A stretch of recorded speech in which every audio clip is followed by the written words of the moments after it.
नमस्ते। चलिए आज बात करते हैं एक बहुत ही प्यारी सी और मजेदार कविता के बारे में।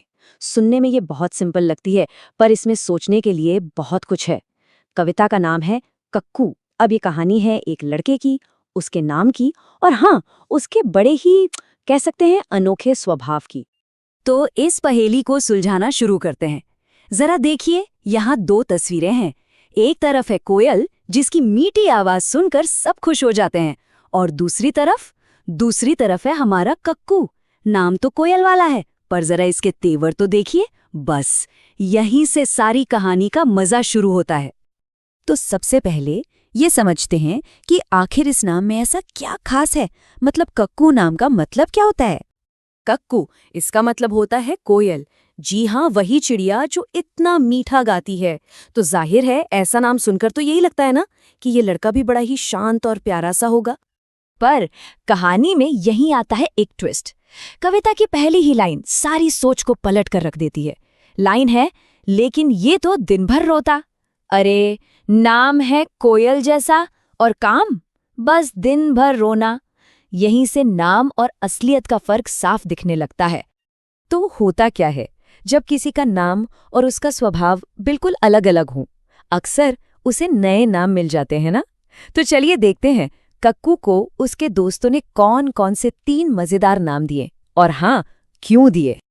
तो जैसा कि कविता में बताया गया है, क्योंकि वो दिन भर रोता रहता है, सिसकता रहता है, तो दोस्त क्या करते हैं, उसे चिढ़ाना शुरू कर देते हैं और उसे एक नया नाम दे देते हैं, सक्कू। ये है उसका पहला निकनेम। सक्कू नाम से ही लग रहा है ना, जो बहुत सिसकता हो, रोता हो। मतलब देखिए, सिर्फ एक आदत की वजह से उसको एक पूरी की पूरी नई पहचान ही मिल गई। लेकिन रुकिए, कहानी यहीं खत्म नहीं होती। कक्कू सिर्फ रोता ही नहीं है, उसकी एक और आदत है। अगर कोई उससे जरा सा भी मजाक कर लेना, तो बस वो तो एकदम भड़क जाता है, आग बबूला। और बस इसी भड़कने वाली आदत की वजह से उसको मिल गया एक और नाम, भक्कू।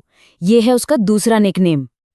बक्कू, क्योंकि वो छोटी छोटी बातों पर भड़क जाता है। तो अब हो गए कक्कू के 2 नाम, सक्कू और भक्कू। और मजे की बात यह है कि दोनों ही नाम उसके असली नाम कक्कू से एकदम उल्टे हैं। ये उसके स्वभाव को दिखाते हैं, उसके नाम को नहीं। कोयल तो अपनी मीठी तान के लिए जानी जाती है, पर हमारा कक्कू? कविता में कहा गया है, गाना जिसको जरा ना आए, रहता मुंह जो सदा फुलाए।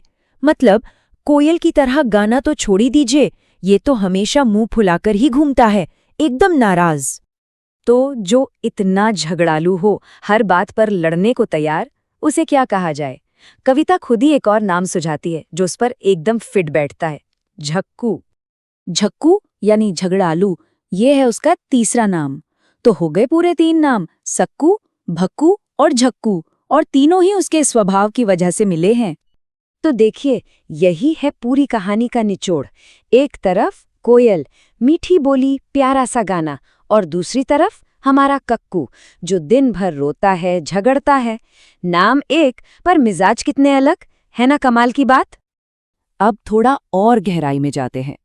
असल में ये कविता सिर्फ कक्कू के बारे में नहीं है, ये हम सब के बारे में हो सकती है।